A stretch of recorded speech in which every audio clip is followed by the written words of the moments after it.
সব বেঈমান খাইতেছে কিনা দুনিয়া। তো আল্লাহ তাআলা বলে কুলু ওয়া তামাত্তাউ কালিলান, এই নাফরমান কিছু সময়ের জন্য দুনিয়ার মধ্যে খা, ভোগ কর, ইন্নাকুম মুজরিমুন, কিন্তু মনে রাখিস তুই কিন্তু নাফরমান, তুই কিন্তু পাপী, আমি কিন্তু তোরে ছাড়বো না। কবরের প্রথম রাত থেকে হাসরের ময়দানে আমি দেখবি তুই বান্দা আমি কত কঠিন কত কঠোর। ভাত খাইতে লইছো, খাও বান্দা, এখানে আটকামু না, এখানে আমি জানোয়াররাও আটকাই না, আমি জন্তু জানোয়াররাও খাইতে দেই, তোরে দিতাম না কেন বেটা, খা বেটা। কিন্তু ইন্নাকুম মুজরিমুন, মনে রাখো 7টা বাজে নাস্তা করতে বসছো, আল্লাহ যেন ডাক দিয়ে বলে বেঈমান খা, ঠিক আছে নাস্তা, কিন্তু মনে রাখিস ফজরের নামাজ পড়স নাই, আমি হিসাব রাখছি। রাত 10টা বাজে খাইতে বসছো বেঈমান, ঠিক আছে খা, কিন্তু মনে রাখিস এশার নামাজ পড়ো নাই। ঘর করলা, ফার্নিচার বানাইলা, ঠিক আছে থাকো, তো মনে রাখো এগুলো সুদের টাকা। আবার বলতেছে আল্লাহ মিথ্যাবাদী নাফরমান তোমাদের জন্য বড় বেশি দুর্ভোগ, লাঞ্ছনা, আযাব তোমাদের জন্য। এই ছেলেরা তোমরা সবাই শোনো, আল্লাহ তাআলা আবারও বলতেছে সমস্ত মিথ্যাবাদী নাফরমান তোমাদের জন্য হাসরের ময়দানে কেন লাঞ্ছনা হবে, এর প্রধান কারণ ওয়াইযা কিলা লাহুমুর কাউ লা ইয়ারকাউন, যখনই বলা হতো নামাজ পড়তে, যখনই বলা হতো রুকু করতে, যখনই বলা হতো সেজদা দিতে, লা ইয়ারকাউন, আল্লাহ তাআলা বলেন সে রুকু করে না, সেজদা দেয় না, নামাজ পড়ে না, নামাজ পড়ে না। আল্লাহ বলেন আমি এতবার বললাম, একটা দিনে 5 বার মসজিদে আজান হয়, একটা মহল্লায় শুধু একটা মসজিদ না, এক এক ওয়াক্তে এক একজনের কানে কমপক্ষে 10টা মসজিদ থেকে আজানের আওয়াজ আসে, ঠিক কিনা বলেন? কিরে বান্দা এত শক্ত হইলি কেমনে বান্দা, আমার এত বড় আসমান ও জমিন দিয়া, এত বড় কায়নাত দিয়ে বান্দা আমি তোকে লালন পালন করলাম, বিনিময়ে তুমি একটা সেজদাও দিলা না। 365 দিনে খোদার একটা বছর কোনো দিন ফজরের নামাজ পড়লা না, এ কেমন জিন্দিগি বাপ? এত এত কঠিন মানুষ কেমনে হয়, এত পাষাণ মুসলমান কেমনে হয় বাপ? আমার অনুরোধ রইল রওজোয়ান, নিজেরে বরবাদ করে দিও না বাপ, নিজেরে শেষ করে দিও না, নষ্ট করে দিও না, কষ্ট পাইবা বাপ। একদিন কবরে তোমার 14 গোষ্ঠীর কেউ থাকবে না, একদিন হাসরের ময়দানে তোমার পাশে কেউ থাকবে না, তুমি শুধুই একা। আল্লাহ তাআলা বলছেন বান্দা আমি এত বড় কোরআন নাজিল করলাম, তারপরে আর কি বললে তুমি ঈমান আনতে, আর কেমনে বলতাম আমি?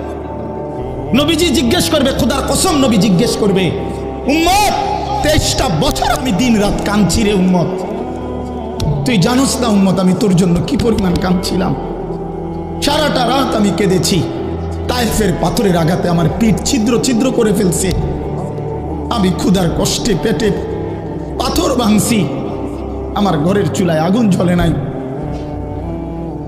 আমি দান শহীদ করে সারাটা দেহ রক্ত মাখা হয়ে বেহুশ হয়ে উহুদের প্রান্তরে পড়েছিলাম, এত কাঁদলাম, এত রক্ত ঝরাইলাম, 23 বছরের বিনিময়ে উম্মত আমি বুঝি তোর কলজাটা নরম করতে পারলাম না। কি বলবেন ভাইয়া? এই ছেলেরা বাপ কি বলবা তোমরা? এই জন্য দোস্ত আমার, বন্ধু আমার, অনেক নওজোয়ান তোমরা, আমার অনুরোধ রইল এতটুকু দিল দিয়া ভাইব, নিজেরে নিয়ে শুধু ভাইব, আর কিছু না করো, নিজেরে ভাইব। রাসূলুল্লাহ সাল্লাল্লাহু আলাইহি সাল্লাম বলছেন, এক সাহাবী একদিন নবীজিকে জিজ্ঞেস করছে, হুযাইফা ইয়া রাসূলুল্লাহ, আমি যদি দ্বীনের উপরে চলতে গিয়ে কখনো এমন হয় যে আমার সাথে কেউ নাই, সবাই আল্লাহর নাফরমানিতে লিপ্ত, আমি শুধু একা, তখন আমি কি করব? আল্লাহ নবী সাল্লাল্লাহু আলাইহি সাল্লাম বললেন, প্রয়োজনে তুমি একটা গাছের গোড়ালি শিকড় কামড়াইয়া ধইরা পড়ে থাকবে একা, তারপরও দিন ছাইরো না, আল্লাহকে ছাইরো না, ইবাদতকে ছেড়ে দিও না। সবাই বলতে যাক, সবাই নষ্ট হয়ে যাক, সবাই চরিত্রহীন হয়ে যাক, তারপরও কমপক্ষে নিজের হেফাজত। রাসূলুল্লাহ সাল্লাল্লাহু আলাইহি ওয়াসাল্লাম বলছেন, মানুষের মধ্যে অন্যায়, নাফরমানি, মানুষের মনের চাহিদা, খেয়াল খুশি, খামখেয়ালি, এগুলো যখন বেড়ে যাবে, আল্লাহ নবী সাল্লাল্লাহু আলাইহি সাল্লাম বলছেন শুধু তখন নিজেরে আঁকড়ায় দেবে, ও দাইল আওয়াম, যাও না পারলে মানুষের ছেড়ে দাও যে আমি আর পারলাম না, কিন্তু কমপক্ষে নিজেরে নষ্ট করো, নিজেরে বরবাদ করো, নিজের নামাজটুকু পড়ো, নিজের চরিত্রটা ভালো রাখো, এটা কি জীবন যে আমি বানের পানির মতো স্রোতের মতো ভাইসা গেলাম চরিত্রহীনতায়, অশ্লীলতায়, বেহায়াপনায়, যে আমরা যেন প্রত্যেকেই, বয়স্ক মানুষ যারা আছেন, চাচারা, বাবারা, আপনারাও ভাইবেন, শেষ পর্যন্ত হায়াতের শেষ সময় ইনসাফের সাথে চাচা জিন্দিগির হিসাব মিলায়েন। আল্লাহ তাআলা বলছে, বান্দা তোমাকে বলছি, বান্দা প্রতিদিন হিসাব কইরো, লক্ষ্য করো আজকে তুমি আগামীকাল আখেরাতের জন্য কি পাঠিয়েছো। ধরে নাও আজ তোমার মৃত্যু, তো এরপরে পৃথিবী থাকলে থাকতো আর কি, আমি তো আর নাই। আমি মরে গেলে ভাইয়া পৃথিবী মনে করো আরো অনেক দিন থাকছে, পৃথিবী ধ্বংস হয় নাই, বুঝলাম কিয়ামত আরো 100 কোটি বছর পরেই হোক না, কিন্তু আমি তো আর নাই, আমার হায়াত তো শেষ, আমি তো আর পৃথিবীতে ফিরবো না কোনোদিন। এরপরে পৃথিবীর সবাই যদি চাঁদের দেশেও চলে যায় আমার কি লাভ? এরপরে মানুষ সব যদি স্বর্ণের বাড়িতেও থাকে আমার কি ফায়দা? আমার ফায়দাটা কি ভাই? বাবা বলে সুদের টাকা দিয়া, ঘুষের টাকা দিয়া, হারামের টাকা দিয়ে, আল্লাহর নাফরমানি করে, অবৈধ পন্থায় হারাম রোজগার করে ঘর বাড়ি দিয়ে গেলেন, ছেলে পেলে করে, তো ছেলে পেলে করে দিয়ে গেলেন, কিন্তু আপনি তো থাকতেন না,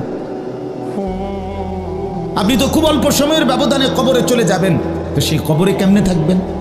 তো নিজের ঘরকে অরক্ষিত করে, নিজের ঘরে ডাকাত রাইখা আপনি বুঝি আরেকজনের ঘর বাঁচাইতে গেলেন। আপনার ঘরের আগুন লাগছে, আপনি বুঝি আপনার ঘর নিভাইবেন না। এই বোকামি আমাদের বয়স্ক লোকরা করেন।